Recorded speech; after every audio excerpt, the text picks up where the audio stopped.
எல்லாருக்கும் வணக்கம். கதைப்போமா with RJ. நம்மளோட சேனலில் வீரயுக நாயகன் வேல்பாரி சரித்திரத்தை நம்ம 20 நிமிஷமாக மொத்த புக்கையும் நம்ம கேட்டுட்டு இருக்கோம்.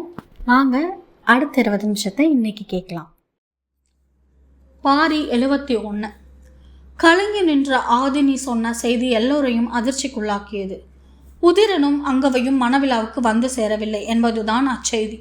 எவ்வியூரிலிருந்து மணவிழாவுக்கு 1 வாரத்துக்கு முன்பே தன் தோழிகளோடு புறப்பட்டாள் அங்கவை. 4 நாட்களுக்கு முன்புதான் புறப்பட்டாள் ஆதினி. 2 இரவு 3 பகலும் என பயணித்து மணநாளுக்கு முதல் நாள் வந்து சேர்ந்தாள் ஆதினி. அவள் வந்த பொழுது விருந்தினர்களின் பெரும் கூட்டம் வேட்டுவன் பாறைக்கு வந்து சேர்ந்திருந்தது.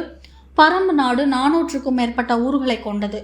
எல்லா ஊர்களிலிருந்தும் நீலன் மயிலா திருமணத்துக்கு மக்கள் வந்து சேர்ந்திருந்தனர். தொலைவில் உள்ள ஊர்களிலிருந்து ஓரிருவரும், அருகிலுள்ள ஊர்களிலிருந்து பலரும் வந்து சேர்ந்திருந்தனர். தன் கூட்டத்தோடு ஆதினி வந்த பொழுது வேட்டுவன் பாறை மக்கள் கூட்டத்தால் திணறி கிடந்தது.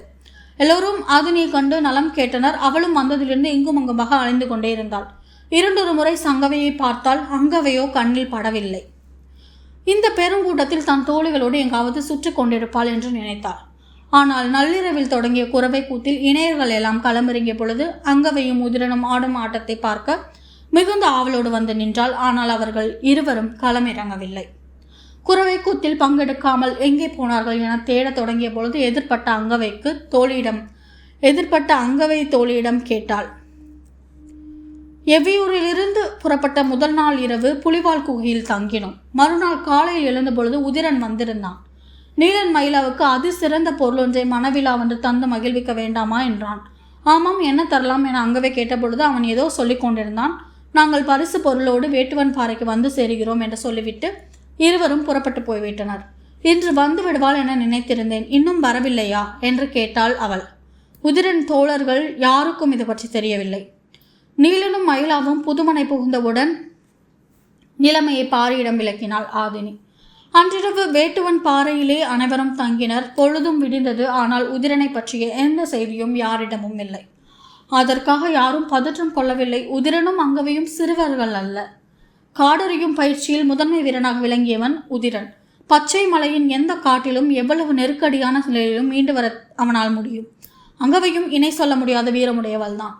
ஆபத்தில் சிக்கி உதவி தேவைப்பட்டால் சென்றி புகையை போட்டிருப்பர். மணவிழாவுக்கு வந்துள்ள அனைவரும் அவரவர் ஊர்களுக்கு புறப்படுங்கள். ஏதாவது சிக்கலில் மாட்டியிருப்பது அறிந்தால் தக்க உதவியை செய்யுங்கள் என்று சொல்லி அனைவரையும் அனுப்பிவிட்டு எவ்வியூர் நோக்கி புறப்பட்டான் பாரி. மணவிழாவுக்கு 6 நாட்களுக்கு முன்பு அதிகாலையில் புலிவால் குகையில் தோழிகளோடு இருந்த அங்கவையை கண்டு பேசினான் உதிரன். சிறந்ததொரு பரிசு பொருளினை நீலன் மயிலாவுக்கு தர வேண்டும் என உதிரன் சொன்ன பொழுது அங்கவை பெருமகிழ்வோடு அதனை கண்டடைய உடனே புறப்பட்டாள்.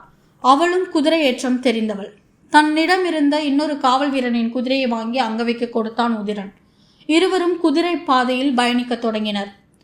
12 ஆண்டுகளுக்கு ஒருமுறை காய்ப்பதுதான் கிளிமூக்கு மாங்காய். பச்சை மலை தொடரின் வியப்புறு கனிகளில் அதுவும் ஒன்று.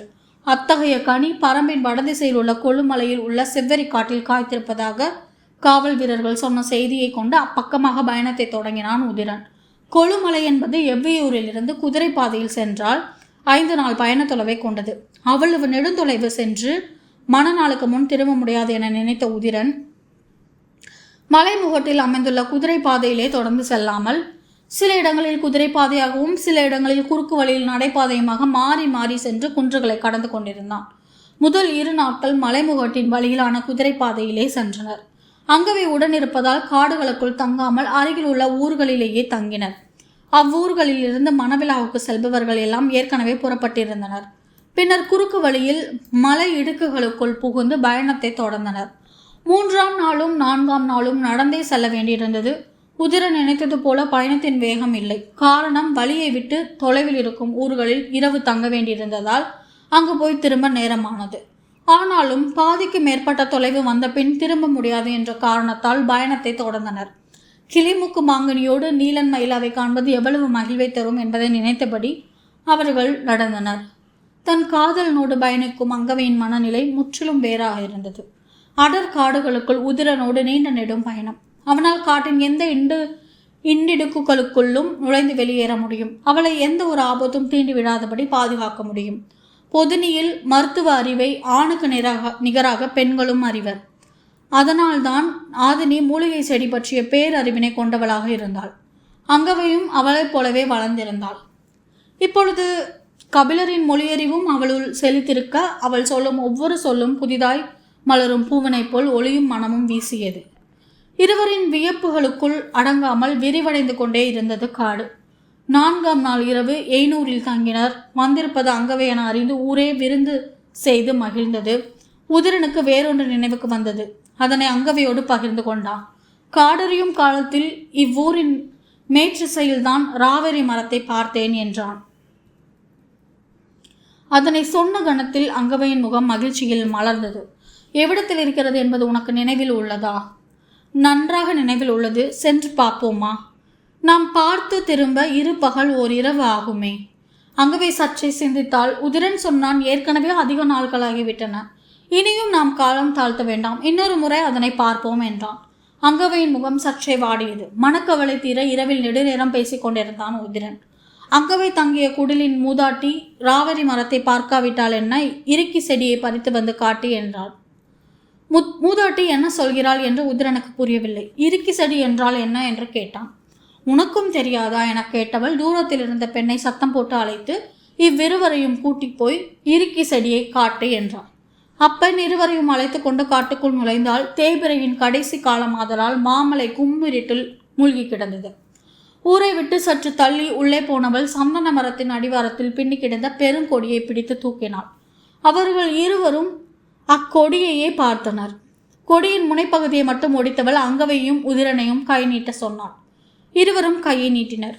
ஒடித்த கொடியில் இருந்து கசியும் நீரினை இருவரின் உள்ளங்கையிலும் ஒவ்வொரு துளி வைத்தார். இதனை ஏன் கையில் வைக்கிறாள் என இருவரும் உள்ளங்கையை உற்று பார்த்து கொண்டிருந்தனர். பார்த்து கொண்டிருக்கும் போதே அவர்களின் கண்கள் விரிய தொடங்கின. அத்துளி வெண்மை நிறம் கொண்டதாக மாறியபடி இருந்தது. கெட்டியான பால் துளி போல் அது இருப்பதை பார்த்தனர். வியப்பு அடுத்த கட்டத்தை அடைந்தது. அவ்விருட்டில் இவ்வெண்மை நிறம் எப்படி இவ்வளவு துல்லியமாக தெரிகிறது என சிந்தித்த பொழுதுதான் புரிய வந்தது அத்துளி நீர் மெல்லியதாய் ஒளியை உமிழ்ந்து கொண்டிருக்கிறது என்று. மின்னூட்டான் பூச்சியின் உடலுக்குள் இருக்கும் வெண் பச்சை நிற நீர் போல்தான் இதுவும் பச்சையின்றி முழு வெண்மையில் ஒளியை உமிழ்கிறது. இருவரும் தங்களின் உள்ளங்கைக்குள் ஒரு அதிசயத்தை வைத்து கொண்டு நின்றனர். கை நடுக்கத்தில் காற்றின் அசையும் சுடர் போல் கையொலி அசைந்து கொண்டிருந்தது. அழைத்து வந்தவள் நீண்ட நேரத்துக்கு பின் இன்று இரவு முழுவதும் வைத்திருந்தாலும் ஒளி மங்காது, வாருங்கள் போவோம் என சொல்லி ஊருக்கு அழைத்து வந்தாள். வரும் பொழுது நீண்டு படர்ந்து கிடந்த அதன் கொடியை பறித்து வந்தான் உதிரன். ஊர் வந்ததும் அங்கவை தங்கும் குடிலின் உட்புறச் சுவரிலும் மேற்கூரையிலும் செடியை ஒடித்து கசியும் நீரினை பொட்டு பொட்டாக வைத்துவிட்டு வெளியேறினான். எரிந்து கொண்டிருந்த சிறு விளக்கினை அணைத்தாள் அங்கவை. விளக்கொளி நீங்கியதும் குடில் முழுவதும் பெருகி நிறைந்தது இருள். சிறிது நேரத்திலேயே நீர்த்துளிகள் பால் நிறம் கொள்ள தொடங்கின. இங்கும் அங்குமாக இருளுக்குள்ளிருந்து வெண்ணிற முட்டுகள் அவிழத் தொடங்கின. அவிழும் பொழுதே ஒளி கசிந்து பரவியது. வான்வெளியில் மஞ்சள் ஒளி சிந்தும் விண்மீன்கள் வெண்மை நிற ஒளியை சிந்தினால் எப்படி இருக்கும் என்பதை அங்கவை இரவு முழுவதும் பார்த்திருந்தாள். அவ்விரவு முழுவதும் அவளின் கை கொட்டும் தொலைவில் விண்மீன்கள் நிறைந்து கிடந்தன. பொழுது விடிந்தது. அவர்கள் விரைந்து புறப்பட்டனர். அப்பொழுது உதிரன் செவ்வரி காட்டினை பற்றி எய்னூர் மக்களிடம் கேட்டான். அவர்கள் அக்காட்டினை அடையும் திசை குறிப்பினை சொன்னார்கள். கிளிமூக்கு மாங்கனி வேண்டும் என்று சொல்லியிருந்தால் அவர்களும் உடன் வந்து பறித்து தந்திருப்பார்கள். ஆனால் தாமாக கண்டறிந்து நீலன் மயிலாவுக்கு கொண்டு செல்ல வேண்டும் என்பதால் அதனை பற்றி கேட்கவில்லை. அவர்கள் சொன்ன குறிப்பின் அடிப்படையில் நடைவழி பாதையில் 2 மலைகளை தாண்டினர். செங்குத்தான ஏற்ற இறக்கமாதலால் களைப்பு அதிகமாக இருந்தது. அன்றிரவு குகையினில் தங்கினர். அருகில் ஊர் எதுவும் கிடையாது. உதிரன் கையில் இறுக்கி கொடியை பறித்து வந்திருந்தான். குகை முழுவதும் வான்வெளியாக மாற்றி அங்கவையை தூங்க வைத்தான். குகை வாயிலில் இரவு முழுவதும் விழித்திருந்தான்.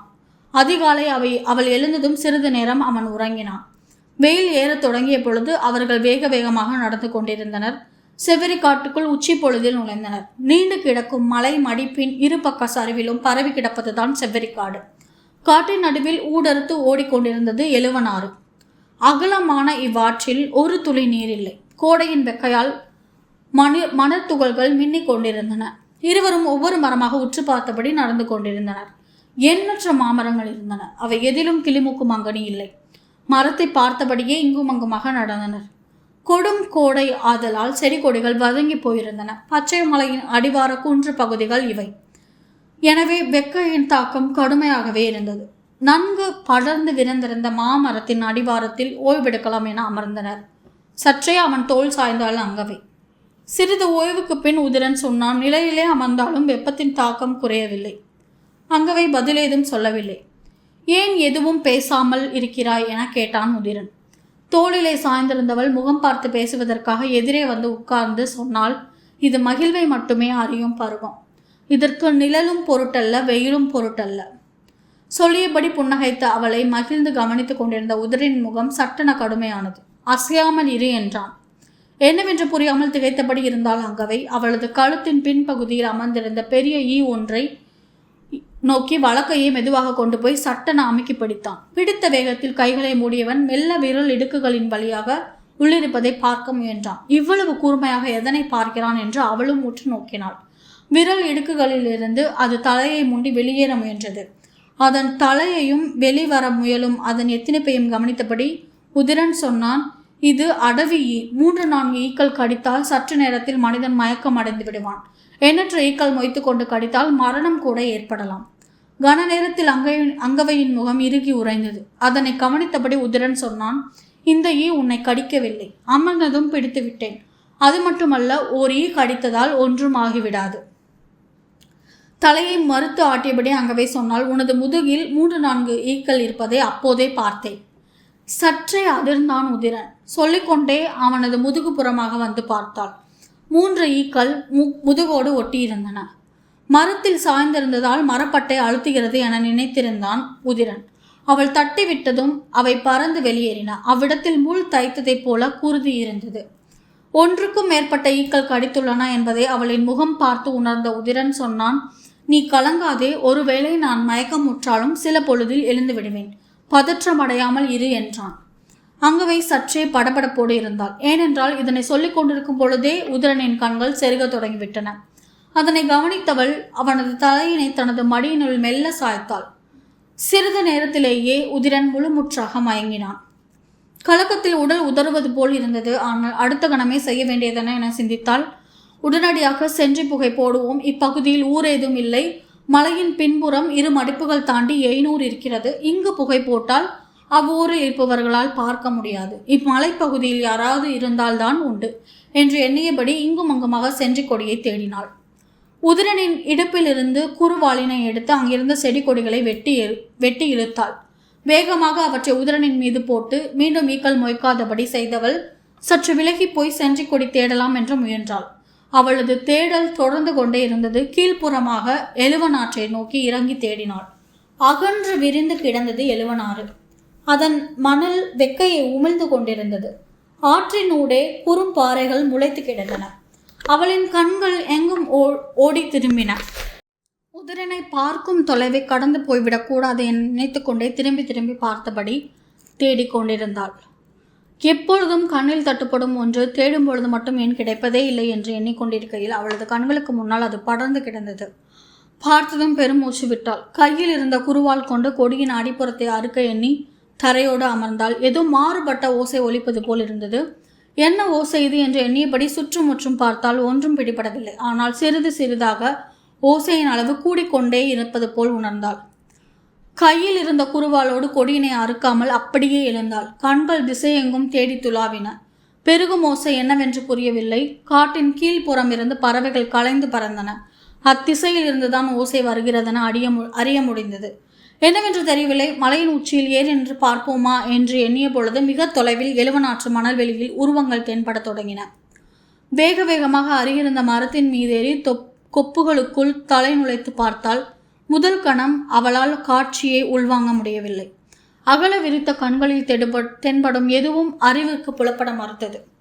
எண்ணில் அடங்காத யானைகள் எழுவனாற்று மணல்வெளியில் நடந்து முன்னேறி கொண்டிருந்தன. உயர்த்தப்பட்ட ஆயுதங்களோடு அவற்றின் மீது வீரர்கள் அமர்ந்திருந்தனர். ஆற்றின் 2 கரையையும் அடைத்து கொண்டு அப்படை வந்து கொண்டிருந்தது. காணும் காட்சியை அவளால் நம்ப முடியவில்லை. சிந்தனையை கூர்மையாக்கி மீண்டும் கண் திறந்து பார்த்தாள். வந்து கொண்டிருப்பது பெரும் படை என்பதை சிந்தனைக்குள் ஆழ பதித்தாள். கண்கள் காட்சியை அலசி கொண்டிருக்க எண்ணம் செய்ய வேண்டியதை பற்றி சிந்தித்தது. கண் பார்வையின் கடைசி விளிம்பில்தான் அப்படை நகர்ந்து வந்து கொண்டிருந்தது. ஆனால் மூலப்படைக்கு முன்னால் தூசிப்படை வரும் என அவளுக்கு தெரியும். அப்படியென்றால் ஆற்றின் இரு கரைகளிலும் எதிரிகள் முன்னேறி வந்து கொண்டிருப்பார். எண்ணிய கணத்தில் மரம் விட்டு சட்டென குதித்திறங்கி உதிரனை நோக்கி ஓடினாள். கன நேரத்துக்குள் வாழ்வின் காட்சிகள் மாறிக்கொண்டிருந்தன. மேலே கிடந்த செடி கொடிகளை விலக்கி அவனது கன்னத்தில் அரைந்தும் மார்பில் குத்தியும் எழுப்ப முயன்றாள். உதிரன் உணர்வற்று கிடந்தான். அங்கவை எதேதோ செய்து பார்த்தாள். கண்கள் கலங்கின. தலைமுடியை பிடித்து உலுக்கி பார்த்தாள். எந்த பயனும் இல்லை. ஆவேசமும் குழப்பமும் கதறலுமாக மனம் கொந்தளிப்பில் அலை மோதியது. சட்டென அதே மரத்தின் மேலேறி பொருத்தமான கிளையின் முனையில் நின்று இலைகளை விலக்கி பார்த்தாள். மணல் தூசி அடுக்கடுக்காய் மேலேறி கொண்டிருந்தது. மிக தள்ளி அவர்கள் வந்து கொண்டிருந்தனர். ஆனால் ஆற்றின் எதிர்ப்புற சரிவிலிருந்து புலி சின்னம் பொறிக்கப்பட்ட பதாகையை ஒருவன் அசைத்து காண்பிப்பது அவளுக்கு தெரிந்தது. வந்து கொண்டிருப்பது சோழனின் படை. அப்படியென்றால் அதே அளவு தொலைவில் இப்பக்கமும் தூசிப்படை முன்னேறி இருக்கும் என்பது புரிந்தது. வெறி கொண்ட ஆவேசத்தோடு மரம் வெட்டி இறங்கியவள் இங்கும் அங்குமாக தேடி நீண்டு கிடந்த இண்டங்கொடியை இருபனை உயரத்துக்கு வெட்டி எடுத்தாள். ஒரு முனையில் உதிரனின் கால், இடுப்பு, மார்பு என அனைத்து பகுதியையும் மேல் நோக்கி தூக்குவதற்கு ஏற்ப இறுக கட்டினாள். அவன் எவ்வித அசைவமற்று கிடந்தான். இண்டங்கொடியின் மறுமுனையை மரத்தின் கிளைகளுக்குள்ளே எறிந்தாள். தாழ்ந்திருந்த கிளையில் விழுந்து மறுபக்கமாக சரிந்தது. அதுவரை மேலே தூக்கி பின்னர் மறுகிளை நோக்கி மேல் உயர்த்துவதெல்லாம் முடியாத செயல் என சிந்தித்தவள் கொடியை கையில் எடுத்துக்கொண்டே சரசரமென மரத்தின் மேற்கிளையை நோக்கி ஏறினாள். பொருத்தமான இடமென தென்பட்ட கவட்டை வடிவ கிளையில் கொடியை போட்டு மறுபக்கமாக கீழே எறிந்தாள். மரம் விட்டு இறங்கியவள் இழுத்து மேலே தூக்க வசதியாக உதிரனை மரத்தினையொட்டி சாய்வாக உட்கார வைத்து பின்புறமாக தொங்கிக் கொண்டிருக்கும் கொடியை இழுக்க ஆயத்தமானாள். இரு கைகளுக்குள்ளும் அடங்காத அளவு அகலம் கொண்டிருந்த இண்டங்கொடியை பிடித்து வாகாக நிற்க முயன்றாள்.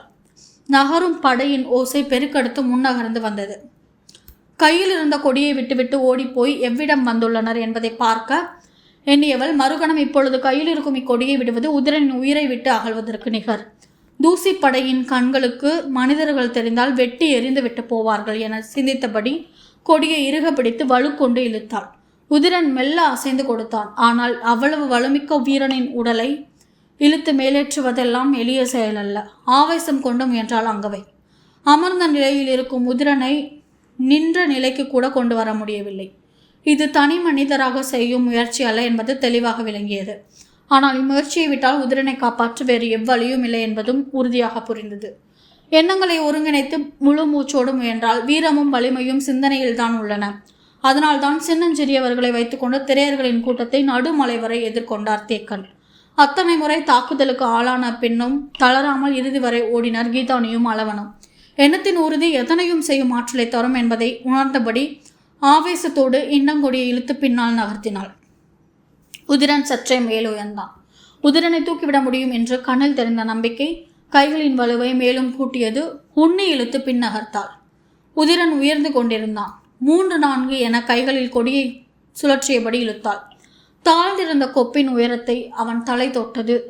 கொடியை அங்கிருந்த மரத்தில் இழுத்து கட்டிவிட்டு வேகமாக வந்து மேலேறினாள். இவ்வுயரத்தில் இருந்தால் மரத்துக்கு கீழே யார் வந்தாலும் எளிதாக பார்த்துவிட முடியும். எனவே மேலே உள்ள கிளைக்கு கொண்டு போனால்தான் அவனை மறைக்க முடியும் என தோன்றியதும் மீண்டும் கீழிறங்கி வந்து இழுக்க முயன்றாள். கைகளில் வலு போதவில்லை. என்ன செய்வதென்று புலப்படவில்லை. படையின் பேரோசை மலையெங்கும் அதிர்ந்து பரவியது. கைகளை தளர்த்தாமல் மூச்சினை இழுத்தாள். மனம் கொற்றவையை வணங்கியது. போர் தெய்வத்தின் ஆவேசத்தை கேட்டு மன்றாடினாள். மூடிய கண்களுக்குள் செம்பாதேவியின் நினைவு வந்தது. பற்களை நரநரவென கடித்தபடி புலிக்கொடியை கிழித்தெறியும் ஆவேசம் கொண்டாள். செம்பாதேவி என மனம் கதற அடக்க முடியாத ஆற்றலோடு இண்டங்கொடியை இழுத்து தள்ளினாள். உதிரன் மேற்கிளையில் முட்டி நின்றான். கயிற்றை மீண்டும் கட்டிவிட்டு மரமேறி உச்சிக்கு போனாள். கிளையின் பிளவில் பொருத்தமாக அவனை உட்கார வைத்து கவட்டையோடு சேர்த்து அவனை கட்டினான். கீழ்ப்புறம் இருந்து பார்த்தால் தெரியாத அளவு கொப்புகளை ஒடித்து செருகி மறைத்தாள். இண்டங்கொடியை முழுவதையும் மேல் நோக்கி இழுத்து கொண்டாள்.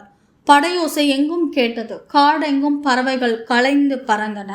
அடர் கிளைகளை மெல்ல விளக்கினாள். கிளி ஒன்று முகத்தில் கொத்துவது போல் வந்தது. தலையை பின்புறமாக இழுத்து கொண்டு பார்த்தாள். அது கிளிமூக்கு மாங்கனி மரத்தின் உச்சி கிளையில் காய்த்து தொங்கிக் கொண்டிருந்தது. ஆடும் கனியை இடக்கையால் விலக்கி பார்த்தால் தூசி படையினர் முன்னேறி வந்து கொண்டிருந்தனர். இதோட பரம்பு மலையின் நாயகன், இயற்கையின் நண்பன் வேள்பாரியோட நம்ம பண்ணிகிட்ருக்கிற பயணத்தை, இன்றைக்கான பயணத்தை இதோடு நம்ம முடிச்சுக்கலாம்.